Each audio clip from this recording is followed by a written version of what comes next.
Bayangkan, di sebuah kerajaan besar di tanah Sunda, lahir seorang putri yang kecantikannya disebut tak manusiawi. Ia adalah darah bangsawan, anak dari raja paling disegani, Prabu Siliwangi. Namun, takdirnya bukan untuk duduk di singgasana, melainkan untuk dihancurkan oleh orang-orang terdekatnya sendiri. Tubuhnya perlahan membusuk, kulitnya dipenuhi luka, dan seluruh istana berbalik menjauh darinya. Ia diusir, ditinggalkan, dilupakan, sampai suatu malam, dalam keadaan hampir mati, ia mendengar suara, bukan dari manusia, melainkan dari laut. Panggilan itu membawanya ke tempat paling angker di tanah Jawa, pantai selatan. Dan di sanalah takdirnya berubah selamanya.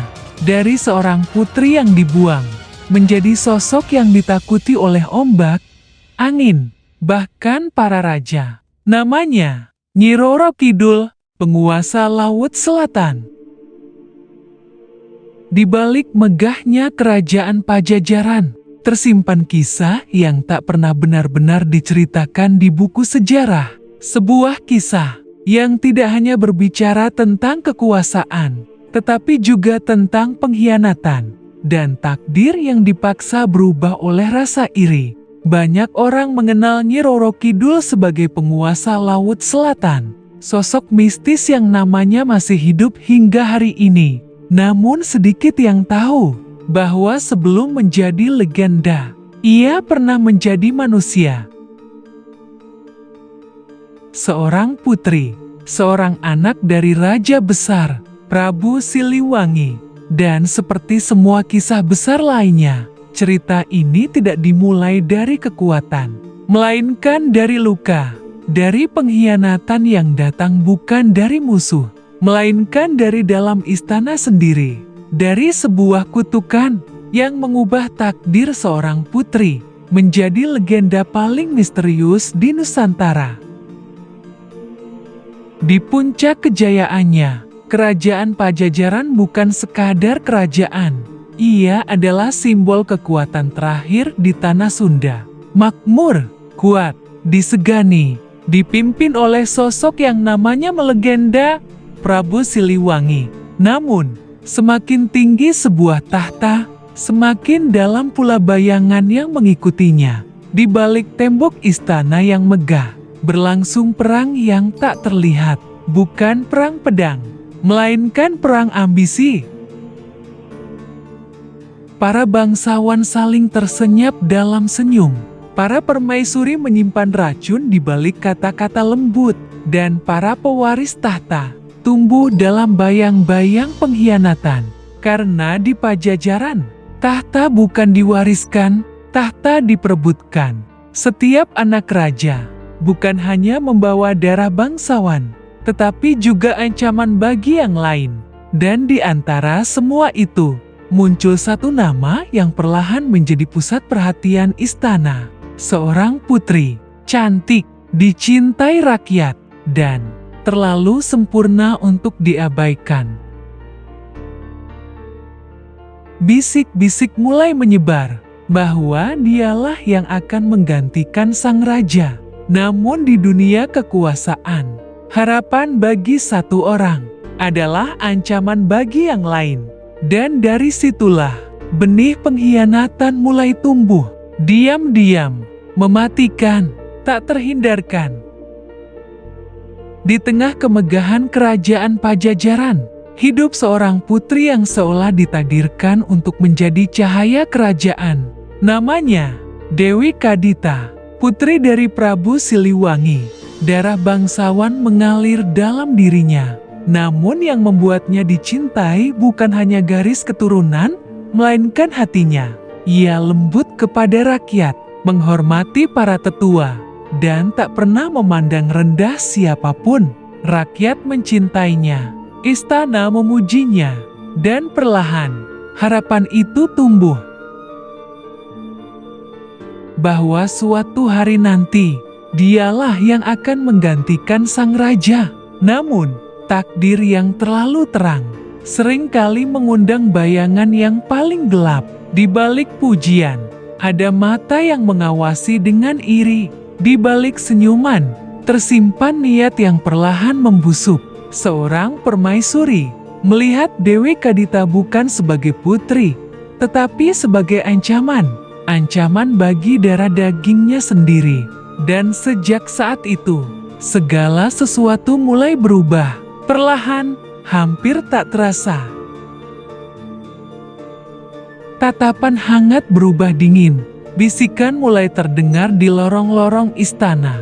Dan Dewi Kadita mulai merasa sendirian di tempat yang dulu memujanya. Hingga suatu malam, kutukan itu datang tanpa peringatan, tanpa belas kasihan. Tubuhnya yang dulu dipuja perlahan berubah. Kulitnya dipenuhi luka. Rasa sakit menjalar tanpa henti.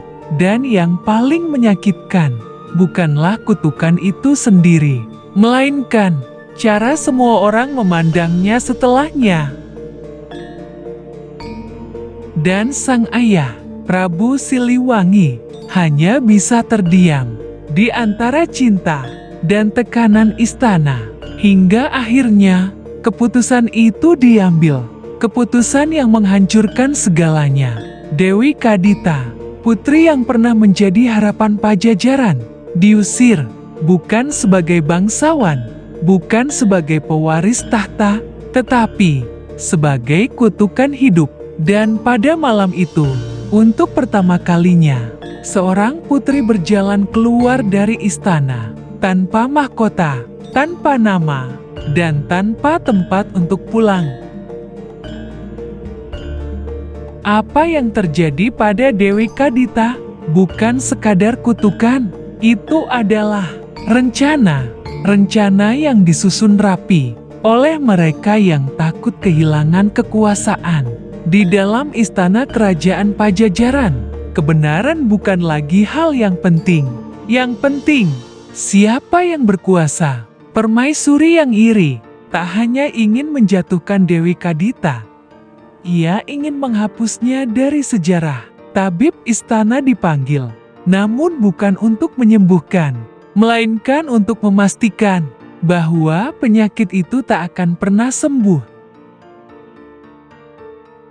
Racun halus, kutukan gelap, fitnah yang disebarkan perlahan, semua diarahkan pada satu tujuan, membuat sang putri terlihat sebagai aib kerajaan. Dan rencana itu berhasil. Bisikan berubah menjadi tuduhan. Tuduhan berubah menjadi keyakinan bahwa Dewi Kadita bukan lagi manusia yang layak diselamatkan. Ia disebut pembawa sial, dikutuk oleh kekuatan tak terlihat, dan dalam dunia yang dipenuhi ketakutan, logika pun mati. Yang paling menyakitkan, bukan hanya rakyat yang menjauh, tetapi orang-orang yang dulu bersumpah setia padanya. Para pengawal menunduk tanpa membela. Para penasihat memilih diam demi keselamatan mereka sendiri. Dan istana berubah menjadi tempat yang asing. Sementara itu, di balik semua kekacauan ini, tahta mulai dipersiapkan untuk pewaris lain. Cepat, diam-diam, tanpa jejak. Seolah Dewi Kadita tak pernah ada, dan di titik itulah pengkhianatan mencapai puncaknya ketika keputusan kerajaan diumumkan. Bukan untuk mencari kebenaran, bukan untuk menyelamatkan sang putri, tetapi untuk mengusirnya selamanya. Sang raja, Prabu Siliwangi, berdiri di antara dua pilihan: melindungi anaknya, atau menyelamatkan stabilitas kerajaan. Dan sejarah mencatat, ia memilih diam. Keputusan itu bukan hanya menghancurkan Dewi Kadita, tetapi juga mengubah arah takdirnya selamanya. Karena sejak malam itu, yang tersisa dari seorang putri bukan lagi harapan, melainkan dendam. Dan dunia akan segera merasakan akibatnya.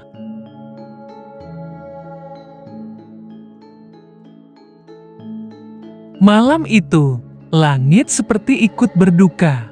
Hujan turun tanpa henti. Angin berteriak di antara pepohonan. Dan di kejauhan, terdengar suara ombak, seolah memanggil sesuatu. Dewi Kadita berjalan tanpa arah, tanpa tujuan. Setiap langkahnya semakin menjauh dari dunia yang pernah ia kenal. Ia tak lagi punya istana, tak lagi punya keluarga, tak lagi punya nama. Yang tersisa hanyalah luka dan kehampaan. Hingga akhirnya ia tiba di tempat yang tak pernah benar-benar tenang, pantai selatan. Laut itu gelap, dalam, dan hidup. Ombaknya tidak hanya menghantam pantai tetapi seolah memanggilnya pulang. Di tengah badai, Dewi Kadita berdiri. Tubuhnya lemah, namun matanya kosong. Dan untuk pertama kalinya, ia berhenti melawan. Perlahan, ia melangkah ke dalam laut. Air mencapai kakinya, lalu pinggangnya, lalu dadanya. Namun, tidak ada rasa takut, hanya ketenangan yang aneh. Saat ombak besar datang, menelannya sepenuhnya, dunia seakan berhenti, gelap, sunyi, lalu berubah. Air yang seharusnya membunuhnya, justru menyentuh tubuhnya dengan lembut. Luka-lukanya hilang, kutukannya lenyap, dan di kedalaman laut, sesuatu bangkit bersamanya. Bukan manusia, tetapi kekuatan yang jauh lebih tua, lebih dalam, lebih mengerikan. Rambutnya terurai panjang, matanya bersinar, dan gaunnya berubah mengikuti arus laut, megah, namun menakutkan. Ketika ia membuka mata, ia bukan lagi Dewi Kadita, ia telah menjadi Nyi Roro Kidul, penguasa Laut Selatan. Ratu dari dunia yang tak terlihat. Ombak tunduk padanya, angin mengikuti perintahnya, dan lautan menjadi kerajaannya.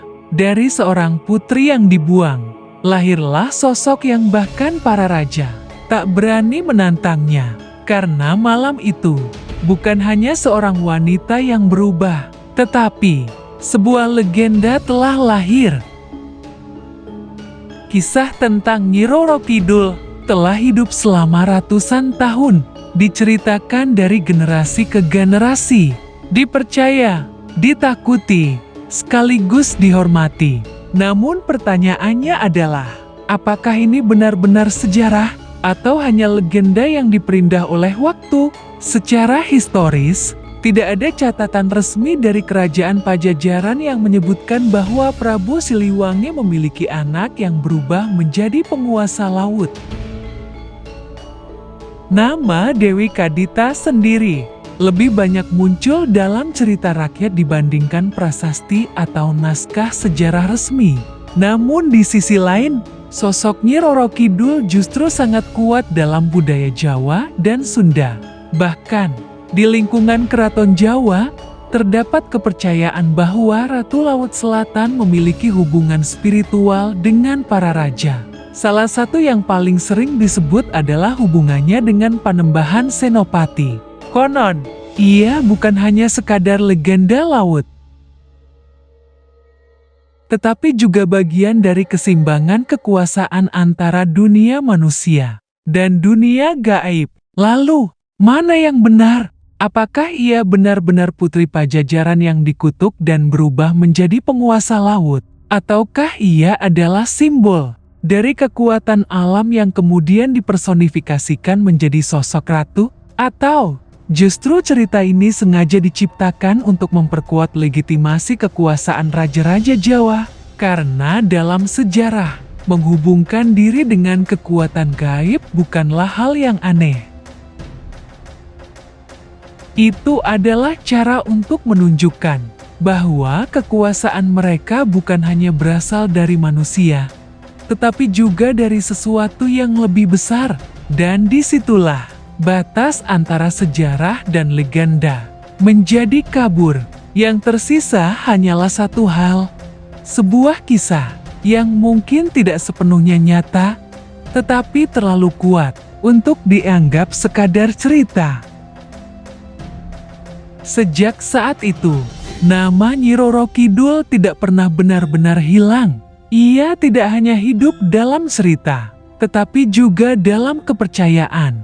Di sepanjang pantai selatan Jawa, laut tidak pernah dianggap biasa. Ombaknya keras, anginnya tak menentu, dan kedalamannya menyimpan misteri. Banyak yang percaya bahwa itu bukan sekadar fenomena alam, melainkan wilayah kekuasaan sang ratu. Hingga hari ini, ada larangan yang terus dipegang oleh masyarakat. Jangan memakai pakaian berwarna hijau di pantai selatan, karena warna itu diyakini adalah warna kebesaran Nyi Roro Kidul, dan siapapun yang melanggar, konon bisa dipanggil. Cerita-cerita pun terus bermunculan tentang orang yang hilang tanpa jejak, tentang sosok wanita yang terlihat di tengah ombak, tentang mimpi aneh yang terasa terlalu nyata. Apakah semua itu benar? Tidak ada yang bisa memastikan. Namun satu hal yang pasti, kisah ini telah membentuk cara manusia memandang alam, bahwa laut bukan hanya air, bukan hanya gelombang, tetapi sesuatu yang hidup, sesuatu yang harus dihormati. Dan mungkin di suatu tempat, di kedalaman yang tak pernah dijangkau manusia, Nyi Roro Kidul masih duduk di singgasananya, mengawasi, menunggu, atau memilih siapa yang akan menjadi bagian dari kerajaannya. Karena bagi sebagian orang, ini hanyalah legenda. Namun bagi yang lain, ini adalah sesuatu yang terlalu dekat untuk diabaikan. Dan mungkin, kisah Nyi Roro Kidul akan selalu berada di antara dua dunia, antara yang dipercaya dan yang dipertanyakan. Tapi satu hal yang pasti, cerita seperti ini tidak akan pernah benar-benar hilang.